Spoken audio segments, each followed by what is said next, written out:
ഹരി ഓം. ഏവർക്കും വൃന്ദാവനത്തിൻ്റെ യൂട്യൂബ് ചാനലിലേക്ക് സ്നേഹപൂർവ്വം സ്വാഗതം. ഞാൻ ദേവനന്ദു. ഇന്ന് നമ്മളോട് ചർച്ച ചെയ്യുന്നത് 2024 ആഗസ്റ്റ് മാസഫലമാണ്. ഇപ്പം ഈ ഓരോ ഓഗസ്റ്റ് മാസത്തിൽ മേടം മുതൽ മീനം വരെയുള്ള ഓരോ രാശിക്കാർക്കും ഈ വരാൻ പോകുന്ന ഒരു മാസ കാലഘട്ടം എന്തൊക്കെ അനുഭവങ്ങളാണ് ജീവിതത്തിൽ വരിക എന്നൊരു ധാരണ ലഭിക്കാൻ വേണ്ടിയാണ് ഈ ഒരു മാസഫലം എന്ന് പറയുക. ഇപ്പോൾ വീഡിയോ പൂർണ്ണമായി തന്നെ കാണാൻ ശ്രദ്ധിക്കുക കേട്ടോ. ഫലം പറഞ്ഞതിന് ശേഷമുള്ള കാര്യങ്ങളും നിർബന്ധമായിട്ട് കേൾക്കണം. എന്നാൽ മാത്രമേ ആ ഒരു ഫലം നിങ്ങൾക്ക് എത്രമാത്രം അനുയോജ്യമാകും എന്ന് നിങ്ങൾക്ക് മനസ്സിലാക്കാൻ സാധിക്കുകയുള്ളൂ. ഫലം കാണുന്നത് നിങ്ങൾക്ക് രാശിഫലമായിട്ട് ചന്ദ്രാൾ വെച്ച് കാണാം, അതല്ലെങ്കിൽ ലഗ്നഫലമായിട്ട് കാണാം കേട്ടോ. ഇത് രണ്ടും കൂടെ നോക്കിക്കഴിഞ്ഞാൽ നിങ്ങൾക്ക് കുറച്ചുകൂടി ഒരു അക്യുറേറ്റായി നിങ്ങൾക്ക് ഒരു പ്രിഡിക്ഷൻ ലഭിക്കും. നമുക്ക് അധികം താമസിക്കില്ല, നമുക്ക് വീഡിയോ കിടക്കാം. അതിനു മുമ്പ് ചാനൽ ഇതുവരെ സബ്സ്ക്രൈബ് ചെയ്തില്ലേ, ഒന്ന് സബ്സ്ക്രൈബ് ചെയ്ത് സപ്പോർട്ട് ചെയ്യാം. തൊട്ടടുത്ത് തന്നെ ബെല്ലൈക്കൺ കൂടെ അമർത്തുമെങ്കിൽ നമ്മളിടുന്ന ജ്യോതിഷപരമായിട്ടുള്ള കണ്ടന്റ് വരുമ്പോൾ അന്നേരം തന്നെ നിങ്ങളുടെ നോട്ടിഫിക്കേഷൻ ലഭിക്കുന്നതായിരിക്കും. അതുകൊണ്ട് ഈ വീഡിയോ ലൈക്ക് ചെയ്തിട്ട് കാണാൻ ശ്രദ്ധിക്കുക കേട്ടോ. ധനുരാശി അഥവാ ധനുലഗ്നം. മൂലം പൂരാടം ഉത്രാടം കാടുന്ന 2.25 നക്ഷത്രമാണ് ധനുരാശി എന്ന് പറയുക. അപ്പോൾ ധനുരാശിയെ സംബന്ധിച്ചോളം ഈ ഓഗസ്റ്റ് മാസം എന്ന് പറയുന്നത് എങ്ങനെയുണ്ടെന്ന് ചോദിച്ചു കഴിഞ്ഞാൽ അത്ര ഗുണമാണോ എന്ന് ചോദിച്ചാൽ അത്ര നമുക്ക് പറയാനുള്ള ഗുണദോഷ സമ്മിശ്ര ഫലമായിട്ട് നമുക്ക് പറയാൻ സാധിക്കുള്ളൂ. 8 സൂര്യനും 6 ഗുരുവും കുജനും കൂടി നിൽക്കുന്ന സമയവും ബുധനും ശുക്രനും 9 നിൽക്കുന്നതും ശനി 3 നിൽക്കുന്ന സമയം ഒരു സമ്മിശ്ര ഫലത്തെയാണ് പ്രദാനം ചെയ്യുക ഈ ഒരു ഓഗസ്റ്റ് മാസം എന്ന് പറയുക. അപ്പം എന്താണ് നിങ്ങൾ നോട്ട് ചെയ്യേണ്ടത്, നിങ്ങൾക്ക് ശരിക്കും ഈ ഒരു മാസം എന്ന് പറയുന്ന നിങ്ങളുടെ ലൈഫ് ശ്രദ്ധിച്ച് ഈ മാസം യൂസ് ചെയ്ത് നിങ്ങൾക്ക് സക്സസ്സിലേക്ക് നിങ്ങളുടെ ഫ്യൂച്ചറിലേക്ക് എത്തിക്കാൻ സാധിക്കും. കാരണം ഒരു ജീവിതമാകുമ്പോൾ അതിലെന്താണ് കയറ്റം ഉണ്ടാവും, ഇറക്കം ഉണ്ടാവും അല്ലേ. എന്നാൽ മാത്രം അത് നല്ലൊരു ജീവിതമാക്കി നോക്കുക. എപ്പോഴും സന്തോഷം മാത്രം ഉള്ളെങ്കിൽ പ്രശ്നമാണ്, എപ്പോഴും ദുഃഖം മാത്രം ഉള്ളെങ്കിലും പ്രശ്നമാണ് അല്ലേ. അപ്പോൾ നിങ്ങൾ കുറേ പേരെങ്കിലും ചിന്തിക്കുക, അയ്യോ ഞങ്ങൾക്ക് എപ്പോഴും പ്രശ്നങ്ങൾ മാത്രമേ ഉള്ളൂ എന്നൊരു ചിന്ത ഉണ്ടാവും. പക്ഷെ അതെന്താണ്, കൃത്യമായിട്ട് യൂട്ടിലൈസ് ചെയ്ത് കഴിഞ്ഞാൽ കൃത്യമായി മാസത്തെ നോക്കി കണ്ട് പ്രവർത്തിച്ച് കഴിഞ്ഞാൽ നിങ്ങൾക്ക് നല്ല രീതിയിൽ ലൈഫിൽ കൊണ്ടുപോകാൻ പറ്റും കേട്ടോ. തൊഴിൽ സംബന്ധമായിട്ട് ബിസിനസ് സംബന്ധമൊക്കെ ആയിട്ട് നോക്കുകയാണെങ്കിൽ മാറ്റങ്ങളും വേണമെന്ന് ചിന്തിക്കുന്നവർക്ക് അനുകൂലമായൊരു സമയമാണ്. ബിസിനസ്സിനായാലും തൊഴിലിനൊക്കെ ആയാലും നിങ്ങൾക്ക് എക്സ്പെക്ടേഷൻ ചെയ്യുന്ന രീതിയിൽ ഉണ്ടെങ്കിൽ അതിങ്ങനത്തെ ഒരു എക്സ്പെക്ടേഷൻ ഉണ്ട്, ഒരു മാറ്റം വേണം എന്നൊരു ആഗ്രഹമൊക്കെ നിങ്ങളുടെ മനസ്സിലുണ്ടാവുന്ന ഒരു സമയം തന്നെയായിരിക്കും ഓഗസ്റ്റ് മാസം എന്ന് പറയാം. പക്ഷെ വരുമാനം നമുക്ക് കൂട്ടിക്കിട്ടും എങ്കിൽ മാത്രം അതിൽ നിന്ന് മാറിക്കിട്ടുക, അങ്ങനെ ഇതാണ് നമ്മൾ പറയാം. അതല്ലെങ്കിൽ നിങ്ങളിപ്പോൾ ചെയ്യുന്ന കാര്യം എന്താണോ തന്നെ ചെയ്യുന്നതായിരിക്കും ഉത്തമം എന്ന് പറയാം. ഓക്കെ, ആ കാര്യങ്ങളൊന്ന് ശ്രദ്ധിക്കാം. നല്ല അവസരങ്ങളൊക്കെ കൂടുതൽ ലഭിക്കാൻ യോഗമുള്ള സമയമാണ്, നല്ലതായി ചിന്തിക്കാൻ യോഗമുള്ള സമയമാണ്. നമുക്ക് ഇപ്പോഴത്തെ കണ്ടീഷൻ, ഇപ്പോഴത്തെ സിറ്റുവേഷൻ എന്ന് പറയുന്നത് ഞാൻ പറഞ്ഞ പോലെ തുടക്കത്തിൽ പറഞ്ഞ പോലെ തന്നെ ഈ ഒരു ഇപ്പോഴത്തെ സിറ്റുവേഷൻ വലിയ കുഴപ്പമില്ല, നിങ്ങൾ സ്മൂത്ത് ആയിട്ടാണ് പോകുന്നത്, നിങ്ങളുടെ ഫിനാൻഷ്യലി നിങ്ങൾ ഓക്കെ ആയിട്ടാണ് പോകുന്നത് എങ്കിൽ അതിൽ നിന്ന് വലിയൊരു മാറ്റം വരുത്താതിരിക്കുന്നതാണ് ഉത്തമം എന്ന് പറയാം. അല്ലെങ്കിൽ അത്ര കൃത്യമായി ചിന്തിച്ച് അത്ര കൃത്യമായി നിങ്ങൾ അനലൈസ് ചെയ്ത് വേണം ആ ഒരു മാറ്റത്തിലേക്ക് നിങ്ങൾ പോകാം. കാരണം ഞാൻ പറഞ്ഞു ഈ ഒരു മാസം വരുന്ന ഗുണദോഷ സമ്മിശ്ര ഫലമാണെന്ന് പറഞ്ഞു. സോ നിങ്ങൾക്കൊരു വേറെ ഓപ്പർച്യൂണിറ്റി കിട്ടി, നിങ്ങൾ നോക്കുക എനിക്ക് അതാണ് ഇതാണെന്നല്ല, അല്ലെങ്കിൽ അവിടെ ഞാൻ ചെന്നാൽ എനിക്ക് ആ ജോലി കണ്ടിന്യൂസ് ആണോ, അല്ലെങ്കിൽ ഞാൻ ആ ബിസിനസ് ചെയ്താൽ ഓക്കെ ആണോ എന്ന് കൃത്യമായി ചിന്തിച്ച് മാത്രം അങ്ങോട്ട് പോവുക. ഓക്കെ, അതല്ലാതെ ഇവിടെ നിന്നുകൊണ്ട് ഇവിടെ നിന്ന് അങ്ങോട്ട് മാറിയേക്കാം എന്ന് വിചാരിച്ച് മാറി ചെന്നാൽ ചിലപ്പോൾ നമ്മളവിടെ നിന്ന് മാറ്റുക എന്നായിരിക്കും. പിന്നെ നമ്മളവിടെ നിന്ന് മാറി കഴിഞ്ഞാൽ പിന്നെ നമ്മളെ തിരിച്ച് ആ സ്ഥാപനത്തിലേക്ക് എടുക്കണം എന്ന് നിർബന്ധമില്ല. അപ്പം നമുക്ക് അവിടെ ഇവിടെ ഇല്ലാത്തൊരു നിലയിൽ വരാൻ സാധ്യതയുണ്ട്, അല്ലെങ്കിൽ ഇവിടെ കിട്ടിക്കൊണ്ടിരുന്ന ഫ്രീഡം നമുക്ക് ചിലപ്പോൾ അവിടെ കിട്ടിയെന്ന് വരില്ല. സോ ആ ഒരു സിറ്റുവേഷൻ മനസ്സിലാക്കിയ ശേഷം മാത്രം മുന്നോട്ട് പോകും. സോ അതുകൊണ്ട് എൻ്റെ ഒരു പോയിന്റ് ഓഫ് വ്യൂ പറയുകയാണെങ്കിൽ നിങ്ങളിപ്പോൾ നിൽക്കുന്ന ലൈഫ് ഓക്കെ ആണ്, സ്മൂത്ത് ആണെങ്കിൽ അങ്ങനെ തന്നെ കണ്ടിന്യൂ ചെയ്ത് പോകട്ടെ. ഓക്കെ, തൊഴിലിപ്പോൾ മാറാണോ, ബിസിനസ് മാറാണോ, അല്ലെ തൊഴിലിൽ നിന്ന് ബിസിനസ്സിലേക്ക് മാറാണോ നിൽക്കണ്ട. ഇനി അതെല്ലാം തൊഴിൽ ചെയ്തുകൊണ്ടിരിക്കുമ്പോൾ നിങ്ങൾക്ക് ഒരു ബിസിനസ് തുടങ്ങാൻ പറ്റും, അങ്ങനെ ആ കുഴപ്പമില്ലാത്തൊരു സ്ഥാപനമാണെങ്കിൽ നിങ്ങൾക്ക് അങ്ങനെ ചെയ്തു പോകാൻ പറ്റും. എന്നിട്ട് എപ്പോഴാണ് നിങ്ങളുടെ സാലറിയുടെ ഡബിൾ ഇരട്ടി നിങ്ങൾക്ക് ആ ബിസിനസ്സിൽ നിന്ന് കിട്ടുന്നത് അന്നേരം എന്ത് ചെയ്യുക, ആ തൊഴിൽ വിടാം, വിഷയമില്ല. അല്ലാതെ നിങ്ങൾ തൊഴിൽ വിട്ട് കഴിഞ്ഞാൽ നിങ്ങൾക്ക് ഫിനാൻഷ്യൽ എന്ത് ചെയ്യും, ഇൻസ്റ്റേബിൾ ആയിരിക്കും. 2 ഇരട്ടി വരാൻ പറയാനുള്ള കാരണം ബിസിനസ്സാണ്.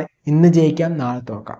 ഓക്കെ, ഇന്ന് തോക്കാം നാളെ ജയിക്കാം. അതുകൊണ്ട് തന്നെ തൊഴിൽ എന്ന് പറയുന്നൊരു ജോലി ഉണ്ടെങ്കിൽ ജോലി സ്ഥിര വരുമാനമാണ്, കണ്ടിന്യൂസ് അങ്ങ് പൊക്കോളും. ഇപ്പോൾ പ്രൈവറ്റ് ജോബ് ആണെന്ന് പറഞ്ഞാൽ പോലും നമുക്ക് കണ്ടിന്യൂസ് വരുമാനം കിട്ടും. നമ്മുടെ ഭാഗത്തിന് വലിയ തെറ്റൊന്നും ഇല്ലെങ്കിൽ നമുക്ക് ആ കണ്ടിന്യൂസ് തന്നെ എന്ത് ചെയ്യും, ആ ജോലി കിട്ടും. ഒരു ഉറപ്പുണ്ട് നമുക്ക് ഇന്ന മാസം ഇത്രയും തീയതി നമ്മുടെ അക്കൗണ്ടിലേക്ക് പൈസ വരുമെന്ന്. പക്ഷേ ബിസിനസ് നമുക്ക് ഒരിക്കലും ആ ഉറപ്പ് പറയാൻ പറ്റൂല. ഓക്കെ, അതുകൊണ്ട് തന്നെ നിങ്ങൾ ചെയ്യുമ്പം അത് ശ്രദ്ധിച്ച് തന്നെ നിങ്ങൾ ഓരോ കാര്യങ്ങൾ നീങ്ങണം കേട്ടോ. അത് ശ്രദ്ധിച്ചില്ലെങ്കിൽ വലിയ ആപത്തിലേക്ക് വരും. അതുപോലെ തന്നെ നമുക്ക് ഓരോ കാര്യങ്ങളും വരുമ്പോഴും അതിൽ എന്തെങ്കിലും കുഴപ്പങ്ങളുണ്ടോ എന്നൊന്ന് ചെക്ക് ചെയ്ത് തന്നെ പോകാം. എന്ന് വെച്ചാൽ ജാഗ്രതയോടെ വേണം ആ ഓരോ കാര്യങ്ങളും മുന്നോട്ട് കൊണ്ടുപോകാൻ വേണ്ടി. നമ്മുടെ തൊഴിൽ സ്ഥലത്ത് പോലും നമുക്ക് ശത്രുക്കളൊക്കെ ഉണ്ടാവാൻ സാധ്യതയുണ്ട്. സോ അതൊക്കെ ശ്രദ്ധിച്ച് തന്നെ നിങ്ങൾ ഈ മാസം നിൽക്കുക.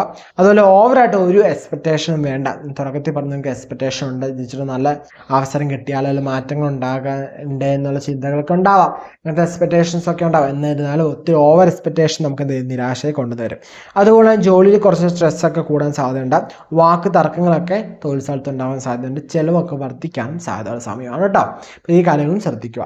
അതുപോലെ തന്നെ കുടുംബ സംബന്ധമായിട്ട് ഫാമിലി റിലേറ്റഡ് എനിക്ക് എന്താണ് 2ാം ഭാവത്തിൽ വലിയ കുഴപ്പങ്ങളൊന്നുമില്ല. ഫാമിലിയൊക്കെ എന്താണ് കുടുംബ സംബന്ധമൊക്കെ നോക്കുകയാണെങ്കിൽ ഓക്കെ ആയിട്ടുള്ള മാസമാണ്. പ്രണയങ്ങൾക്കിടയിൽ എന്താണ് ചെറിയ വാക്ക് തർക്കങ്ങളൊക്കെ ഉണ്ടാവാൻ സാധ്യതയുണ്ട്. അത്ര നല്ലൊരു മാസമല്ല, നല്ലൊരു ഡിസിഷനൊക്കെ എടുക്കാൻ നല്ലൊരു മാസമായിട്ട് നമുക്ക് കാണത്തില്ലാത്തൊരു മാസമാണ് ഈ മാസം എന്ന് പറയുന്നത്.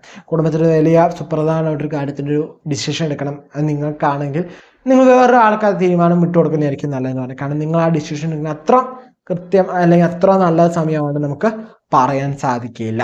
അപ്പം അതൊന്ന് ശ്രദ്ധിക്കുക. അതുപോലെ തന്നെ വിദ്യാർത്ഥികളുടെ കാര്യത്തിലൊക്കെ നോക്കുകയെങ്കിൽ മത്സര പരീക്ഷയ്ക്ക് അധ്വാനിക്കുന്നവർക്ക് അനുകൂലമായ സമയമാണ്. 14 വരെ എന്താണ് ചില തടസ്സങ്ങളൊക്കെ വരാൻ സാധ്യതയുണ്ട്. പക്ഷെ അതിനുശേഷം എന്താണ് ഓക്കെ ആയിട്ടുള്ള മാസമാണ്. വലിയ പ്രശ്നങ്ങളൊന്നുമില്ല. ആരോഗ്യ സമയം നോക്കുകയാണെങ്കിൽ 8 സൂര്യന് 6 കുജനൊക്കെ നിൽക്കുന്ന സമയമാണ്. ഡൈജഷൻ റിലേറ്റഡ് ആയിട്ട് പോകുമ്പോൾ ഡൈജഷൻ പ്രോബ്ലങ്ങളൊക്കെ വരാൻ സാധ്യതയുണ്ട്. ഒരു വയറ് സംബന്ധമായിട്ട് ചെറിയ പ്രശ്നങ്ങൾ വരാൻ സാധ്യതയുണ്ട്. അതൊരു എന്താണ് പൊതുവെ നോക്കിക്കഴിഞ്ഞാൽ ഇച്ചിരി ഏജ്ഡ് ആയിട്ടുള്ള പീപ്പിൾസ് ആണെങ്കിൽ നിങ്ങൾ ആരോഗ്യം പൂർണ്ണമായിട്ട് ശ്രദ്ധിക്കണം. ഈ പറഞ്ഞ കാര്യങ്ങളല്ലാതെ പൂർണ്ണമായിട്ട് നിങ്ങളുടെ ആരോഗ്യം പരിശോധിക്കണം. എന്തെങ്കിലും ചെറിയ ആരോഗ്യ പ്രശ്നങ്ങൾ വന്നാലും കൃത്യമായ വൈദ്യപരിശോധന സ്വീകരിക്കുക. അത് നിങ്ങൾക്ക് അത് നിങ്ങളുടെ ഇഷ്ടം. എന്താണ് അലോപ്പതി തന്നെ വേണമെന്ന് അറിയില്ല, ഹോമിയോപ്പതി വേണമെന്ന് അറിയില്ല, ആയുർവേദം വേണമെന്ന് അറിയില്ല, അക്യുപഞ്ചർ വേണമെന്ന് അറിയില്ല, സിദ്ധവൈദ്യം വേണമെന്നില്ല.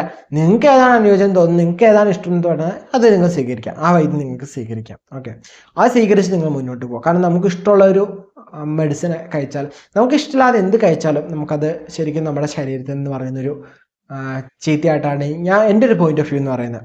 ഓക്കെ, നമുക്ക് ഇഷ്ടപ്പെട്ടൊരു ഭക്ഷണം കഴിക്കുമ്പോൾ അല്ലെങ്കിൽ ഇഷ്ടപ്പെട്ടൊരു ആഹാരം കഴിക്കുമ്പോൾ അല്ലെങ്കിൽ മരുന്നായെങ്കിലും കഴിക്കുമ്പോൾ നമുക്ക് അതിൻ്റെ ഒരു ഫലപ്രാപ്തി എന്ന് പറയുന്നത് എക്സ്ട്രയാണ്.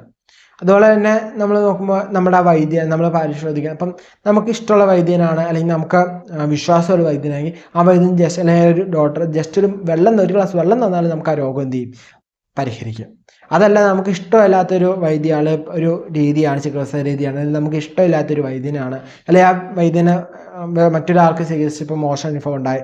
അപ്പം നമുക്ക് ചികിത്സിക്കുമ്പോൾ എന്തായി, നമ്മുടെ മേലെ ഓട്ടോമാറ്റിക് ചിന്ത വന്നു, ഓക്കെ അവർ ചികിത്സിച്ചാൽ ഭേദപ്പെടില്ല. അപ്പം ആ ചിന്ത വന്നു.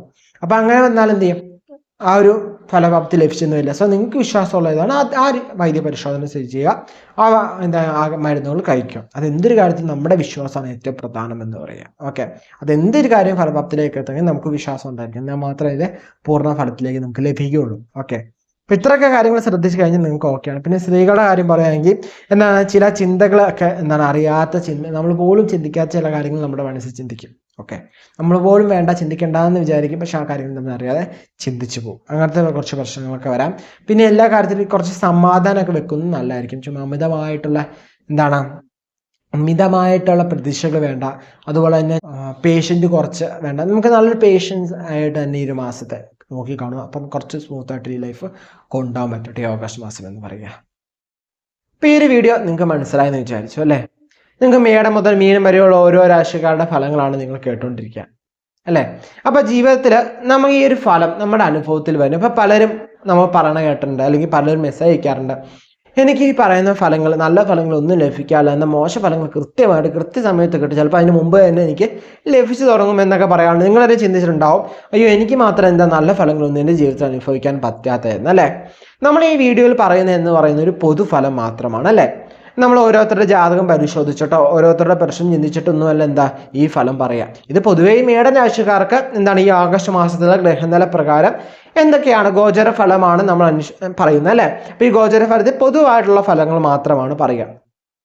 നമുക്ക് വ്യക്തിപരമായിട്ടൊരു കാര്യം പറയുകയാണെങ്കിൽ വ്യക്തിപരമായിട്ട് കൃത്യമായി നമ്മുടെ ഒരു വ്യക്തിക്ക് ഇപ്പം എനിക്ക് എങ്ങനെയാണ് ഈ ഒരു മാസം എന്ന് മനസ്സിലാവും. എൻ്റെ ജാതകം പരിശോധിച്ചാൽ മാത്രമേ എന്ത് ചെയ്യാൻ പറ്റുള്ളൂ, എനിക്കത് കൃത്യമായിട്ട് അല്ലെങ്കിൽ മറ്റൊരാൾക്കത് കൃത്യമായിട്ട് പ്രവചിക്കാൻ സാധിക്കുള്ളൂ, അല്ലെങ്കിൽ പറയാൻ സാധിക്കുള്ളൂ. ഓക്കെ, അനലൈസ് ചെയ്യാൻ പറ്റുള്ളൂ. പ്രവചിക്കുക എന്ന് പറയുന്നത് നമുക്ക് നമ്മൾ പഠിച്ചൊരു കാൽക്കുലേഷൻ, പിന്നെ നമ്മളെ ഉപാസന ബലമൊക്കെ വെച്ച് നമ്മൾ എന്ത് ചെയ്യും, ഒരു പ്രെഡിക്ഷൻ പറയുന്നല്ലേ?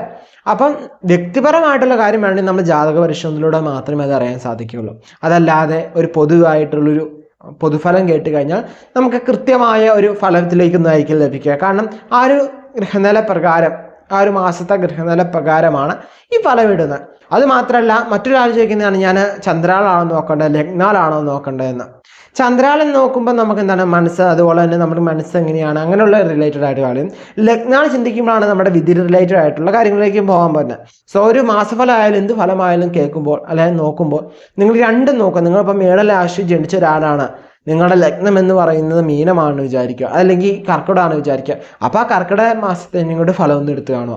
ഓക്കെ, അപ്പോൾ ഒരു വ്യക്തി എന്ന് പറയുന്നത് രണ്ട് ഫലം എന്ത് കേൾക്കുക. അപ്പം ഇത് രണ്ടും കൂടി കമ്പൈൻ ചെയ്തിട്ട് നിങ്ങൾക്ക് അപ്പം എങ്ങനെയുണ്ടെന്ന് നിങ്ങൾക്ക് ഏകദേശം ഒരു ഐഡിയ കിട്ടും. കാരണം നിങ്ങൾക്ക് എൻ്റെ ഒരു പേഴ്സണലൈസ്ഡ് ആയിട്ട് കുറച്ചെങ്കിലും എടുക്കാൻ പറ്റുന്ന അങ്ങനെ മാത്രമേ സാധിക്കുള്ളൂ. അല്ലാതെ ചന്ദ്രാൾ മാത്രം നോക്കിയിട്ട് അല്ലെങ്കിൽ ലഗ്നാൾ മാത്രം നോക്കിക്കഴിഞ്ഞാൽ നിങ്ങൾക്ക് ആ ഒരു റിലേറ്റഡ് ആയിട്ട് ഗോചര ഫലം എന്ന് പറയുന്നത് നമ്മുടെ ലൈഫിലൊക്കെ ബാധിക്കാൻ 25 to 30% ഒക്കെയാണ് ബാധിക്കുക. കാരണം കൂടുതൽ നമ്മുടെ ജാതകത്തിലെ പ്രകാരമാണ് നമുക്കൊരു കാലം എങ്ങനെ പോകണം, എങ്ങനെയായിരിക്കും ഒരു മാസം എന്ന് നമുക്ക് നിശ്ചയിക്കാൻ സാധിക്കുള്ളൂ. അതുകൊണ്ട് തന്നെ നമ്മൾ വളരെ പ്രധാനമായിട്ടൊരു കാര്യത്തിലേക്കാണ് ഇറങ്ങുന്നതെങ്കിൽ, ഒരു സുപ്രധാനമായ കാര്യത്തിലേക്കാണ് ഇറങ്ങാൻ നിൽക്കുന്നതെങ്കിൽ നമ്മൾ വ്യക്തിപരമായിട്ടുള്ള ജാതക പരിശോധന നിർബന്ധമാണ്. എന്നാൽ മാത്രമേ നമുക്കത് ആ ഒരു ഇറങ്ങുന്ന മേഖലയിൽ ശോഭിക്കാൻ സാധിക്കുള്ളൂ. ഓക്കെ, അപ്പം അതുപോലെ തന്നെ ഇതിന് ദോഷങ്ങൾക്കുള്ള പരിഹാരം എന്താണെന്ന് ചോദിച്ചാൽ അത് ഞാൻ പൊതുവായിട്ട് വീഡിയോയിൽ അങ്ങനെ അധികം പറയാത്ത എന്താണെന്ന് വെച്ച് കഴിഞ്ഞാൽ, പൊതുവായിട്ട് ഫലം പറഞ്ഞു കഴിയുമ്പം അതിൻ്റെ കൂടെ പൊതുവായിട്ടൊരു നമ്മൾ പറയുമ്പോൾ ഓക്കെ ഇപ്പോൾ ചില തടസ്സങ്ങൾ വരുമ്പോൾ ഇവർ ഈ പൊതുഫലങ്ങൾ അല്ലെങ്കിൽ പൊതുവായിട്ട് ചെയ്യാനുള്ള വഴിപാടുകൾ പോയി ചെയ്യും. അങ്ങനെ ചെയ്തുകൊണ്ട് നമുക്ക് അത്ര വലിയ ബെനിഫിറ്റ് വഴിപാട് ചെയ്യുമ്പോൾ അതിൻ്റെ ഒരു ബെനിഫിറ്റ് കിട്ടും. എന്നിരുന്നാലും കൃത്യമായ ഒരു ഫലം നമുക്കൊരു മരുന്ന് മേടിക്കുകയാണെങ്കിലും നമ്മുടെ രോഗം എന്താണ് മനസ്സിലാക്കി അനലൈസ് ചെയ്തിട്ട് നമുക്ക് വ്യക്തിപരമായിട്ടൊരു മരുന്ന് തരുന്നതും പൊതുവായിട്ടൊരു മരുന്ന് നിർദ്ദേശിക്കുന്നതും തമ്മിൽ വ്യത്യാസമില്ലേ? അതെല്ലാവർക്കും എന്താവില്ല, സ്യൂട്ടായി എന്ന് വരില്ല. സോ ഓരോ വ്യക്തിയുടെ എനർജി ലെവൽ നോക്കിയും അവരുടെ ദൈവാനുഭവം നോക്കി അവരുടെ ഓരോ എനർജിയൊക്കെ നോക്കിയിട്ട് വേണം നമുക്ക് എന്ത് ചെയ്യാൻ ആ വ്യക്തിപരമായിട്ട് ആ വ്യക്തിക്ക് എന്ത് വഴിപാടാണ് നൽകേണ്ടത് എന്ന് നമുക്ക് മനസ്സിലാക്കാൻ സാധിക്കുള്ളൂ. അതുകൊണ്ടാണ് ഞാൻ അധികം എന്ത് ചെയ്യാത്ത ഒരു വീഡിയോയിൽ പൊതുവായിട്ട് നമ്മൾ പറയാത്ത, നമ്മൾ കുറച്ചൊക്കെ ആദ്യമേ നല്ല രീതിയിൽ എന്താണ് കമൻസ് വഴിപാടിനെ കുറിച്ച് പറയാമെന്നൊക്കെ ചോദിച്ചുകൊണ്ട് നമ്മൾ എന്ത് ചെയ്യാറുണ്ട്, വഴിപാടുകൾ ഓരോന്നും പറയാറുണ്ട്. എന്നിരുന്നാണ് ഞാൻ പറയേണ്ടത് പൊതുവായിട്ടുള്ള ഫലമാണ്. അപ്പം അത് പൊതുവായിട്ട് എല്ലാവർക്കും ചെയ്യാവുന്നതാണ്, ചെയ്തോടത്ത് ദോഷമൊന്നുമില്ല എന്താണ്. പക്ഷേ നമുക്ക് കൃത്യമായ റിസൾട്ട് കിട്ടണമെങ്കിൽ നമുക്ക് വ്യക്തിപരമായിട്ട് കൃത്യമായിട്ട് നമ്മുടെ പേഴ്സണലൈസ്ഡ് ആയിട്ട് തന്നെ നോക്കിയാൽ മാത്രമേ അത് വ്യക്തിപരമായിട്ട് അറിയാൻ സാധിക്കുള്ളൂ കേട്ടോ.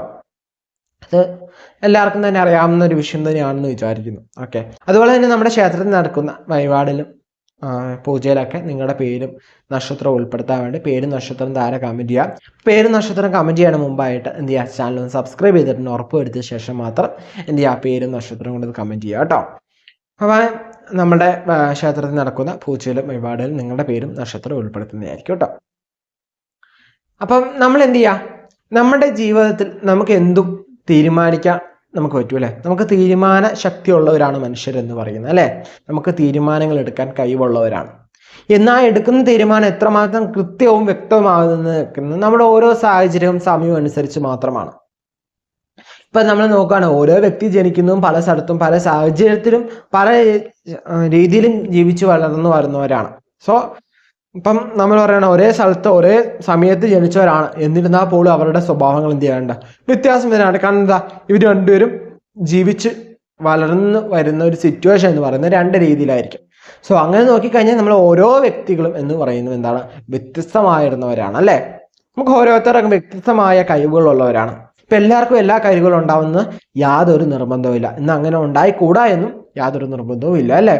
അപ്പോൾ എന്താണ്, നമുക്ക് നമ്മുടെ ജീവിതത്തിൽ നമുക്ക് സന്തോഷം എന്ന് പറയുന്നത് എന്താണ് അത് മനസ്സിലാക്കണം ആദ്യമേ. എന്നിട്ട് അതിനും കൂടി ഒന്ന് നമ്മുടെ ജീവിതത്തിൽ സന്തോഷത്തിനും കൂടി നമ്മൾ എന്ത് ചെയ്യണം, പരിസരം അല്ലെങ്കിൽ നമുക്കൊരു ഇത് കൊടുക്കണം. നമ്മൾ പറയാണ്ട് നമ്മൾ മറ്റുള്ളവരെ സ്നേഹിക്കുന്നവരാണ്, എനിക്ക് സ്നേഹം തിരിച്ചു കിട്ടാറില്ല എന്ന് ആദ്യം ചിന്തിക്കണം. നമ്മൾ നമ്മളെ തന്നെ സ്നേഹിക്കുന്നുണ്ടോ എന്ന് ആദ്യമേ ചിന്തിക്കണം. ഓക്കെ, നമുക്ക് വേണ്ടി നമ്മൾ എന്തൊക്കെ ചെയ്തിട്ടുണ്ട്, നമുക്ക് വേണ്ടി നമ്മൾ എത്ര സമയം നീക്കി വെച്ചിട്ടുണ്ട് ഒരു ദിവസത്തിൽ, നമുക്ക് വേണ്ടി എന്തൊക്കെ കാര്യങ്ങൾ നമ്മൾ ചെയ്തിട്ടുണ്ട് എന്ന് ആദ്യം തീരുമാനിക്കണം. ഓക്കെ, നമുക്ക് വേണ്ടി ഓരോ കാര്യങ്ങൾ ഇപ്പം നമ്മൾ നോക്കുമ്പോൾ ജാതക പരിശോധന നോക്കിയാൽ തന്നെ കൂടുതൽ നോക്കുന്ന എന്താണ്, മക്കളുടെ കാര്യങ്ങൾ അല്ലെങ്കിൽ ഹസ്ബൻഡിൻ്റെ കാര്യങ്ങൾ അല്ലെങ്കിൽ വൈഫിൻ്റെ കാര്യങ്ങൾ അല്ലെങ്കിൽ അച്ഛനമ്മമാരുടെ കാര്യങ്ങൾ. ആരാണ് നോക്കുന്നത് അവരുടെ കാര്യത്തിലേക്ക് അവരെന്ത് ചെയ്യില്ല, ഒത്തിരി ചിന്ത കൊടുക്കാറില്ല. കാരണം അവർക്ക് നല്ലത് തരട്ടെ അല്ലെങ്കിൽ അവർ നല്ലതാണോ എന്നാണ് നമ്മൾ കൂടുതൽ ചിന്തിക്കുന്നത്. എന്നാൽ നമുക്ക് കൂടി നല്ലത് വരുത്തിയാൽ അല്ലെങ്കിൽ നമ്മൾ ഒന്ന് ആക്റ്റീവ് ആയി കഴിഞ്ഞാൽ ചിലപ്പോൾ നമ്മുടെ ആ ഫാമിലിയുള്ളവരെന്താവും ആക്റ്റീവ് ആവാനുള്ള ചാൻസ് കൂടുതലാണ്. സോ നമ്മൾ സെൽഫ് ലവ് ചെയ്യുക. ഓക്കെ, അത് എന്തൊരു കാര്യത്തില്ല. ഇപ്പം ജാതക പരിശോധന ആയാലും നമുക്ക് എന്തൊരു കാര്യങ്ങളും നിങ്ങൾ സാലറി വരുമ്പോഴായാലും ഒരു നിശ്ചയ പെർസെൻറ്റേജ് നിങ്ങൾക്ക് വേണ്ടി നിങ്ങളൊന്ന് മാറ്റി വെച്ച് നോക്കിയേ. നിങ്ങൾക്ക് കുറച്ചുകൂടി നല്ല രീതിയിൽ നിങ്ങളുടെ ലൈഫ് കുറച്ചുകൂടി സ്മൂത്തായിട്ട് നല്ല ഹാപ്പി ആയിട്ട് കൊണ്ടുപോകാൻ പറ്റും കേട്ടോ. ഇപ്പം എന്താണ് ഒരു ജ്യോതിഷത്തിൽ കുറേ എന്താ പറഞ്ഞാൽ അതും എൻ്റെ ഒരു ഏജ് വെച്ച് ഈ വീഡിയോ കാണുന്ന കൂടുതൽ പേരും എൻ്റെ ഏജിന് കഴിഞ്ഞ് കൂടുതലുള്ള ആളാണ് അല്ലേ. അപ്പോൾ ഇങ്ങനെ ഉപദേശമൊക്കെ നൽകേണ്ട ആവശ്യമുണ്ടോ എന്നൊക്കെ. അപ്പം എന്താണ് എല്ലാ വീഡിയോയും ഞാൻ എല്ലാ കാര്യങ്ങളും പറയാറില്ല. ഓക്കെ, ഈ വീഡിയോ എടുത്തപ്പം എനിക്ക് എന്താണ് ഇതിങ്ങനെ പറയണം എന്ന് തോന്നി. ഓക്കെ, ഈ ലാസ്റ്റ് പറഞ്ഞ കാര്യങ്ങൾ നമ്മൾ ഒരിക്കലും സ്ക്രിപ്റ്റഡ് ആയിട്ടുള്ള കാര്യങ്ങളല്ല, നമ്മൾ നേരത്തെ എഴുതി വെച്ചിട്ടുള്ള കാര്യങ്ങളല്ല.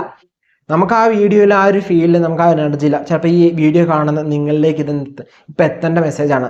നിങ്ങളൊന്ന് ആലോചിച്ച് നിങ്ങൾ സെൽഫ് ലവ് ചെയ്തിട്ടുണ്ടോ ഇല്ലയോ. നിങ്ങൾക്ക് കമൻറ്റ് ചെയ്യാൻ പറ്റുമെങ്കിൽ ഒന്ന് അതിനെക്കുറിച്ച് താഴെ ഒന്ന് കമൻറ്റ് ചെയ്യുക. കാരണം ആ കമൻറ്റ് എന്ന് പറയുന്നത് ഒരിക്കലും എനിക്ക് വേണ്ടിയല്ല.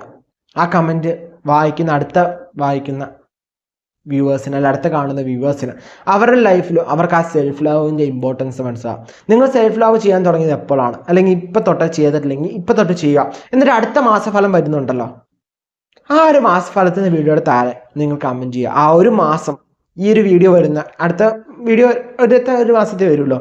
അപ്പോൾ ആ ഒരു മാസം കൊണ്ട് നിങ്ങൾക്ക് സെൽഫ് ലവ് ചെയ്തതിനുള്ള വ്യത്യാസങ്ങൾ എന്തൊക്കെ നിങ്ങളുടെ ജീവിതത്തിൽ വന്നു എന്ന് കമൻറ്റ് ചെയ്യാൻ മറക്കല്ലോ കേട്ടോ. ഓക്കെ, അപ്പോൾ അടുത്ത തവണ എല്ലാവരും അടുത്ത മാസഫലം വരുമ്പോൾ ഈ മാസഫലത്തിൻ്റെ വീഡിയോ ഒന്നെടുത്ത് കണ്ട് നോക്കുക. എന്ത് ചെയ്യുക, എന്നിട്ട് കമൻറ്റും അവർക്ക് എന്തൊക്കെയാണ് വ്യത്യാസങ്ങൾ വരിക എന്നൊക്കെ. ഇനി അതല്ലെങ്കിൽ സെപ്റ്റംബർ മാസഫലത്തിലേക്ക് നിങ്ങൾ എന്ത് ചെയ്യുന്നത് അതിൻ്റെ കമൻറ്റ് ഇട്ട്. ചിലപ്പോൾ എനിക്ക് അന്നേരം ഇത് പറയാൻ ഞാൻ ഓർമ്മ വെച്ചിട്ടുണ്ടെന്ന് വിചാരിക്കാൻ പറ്റില്ല. സോ നിങ്ങൾ എന്ത് ചെയ്യുക, സെപ്റ്റംബർ മാസഫലത്തിലേക്ക് നിങ്ങൾ എന്ത് ചെയ്യുക, നിങ്ങൾക്ക് ആ സെൽഫ് ലവ് ചെയ്തതിൻ്റെ ഇമ്പോർട്ടൻസ് അല്ലെങ്കിൽ സെൽഫ് ലവ് ചെയ്തപ്പോൾ നിങ്ങൾക്ക് എന്തൊക്കെ മാറ്റങ്ങൾ നിങ്ങളുടെ ജീവിതത്തിൽ വന്നു എന്നും മനസ്സിലാക്കാൻ സാധിക്കും. ഓക്കെ, അപ്പോൾ നമുക്ക് മറ്റൊരു വീഡിയോയിൽ കാണാം.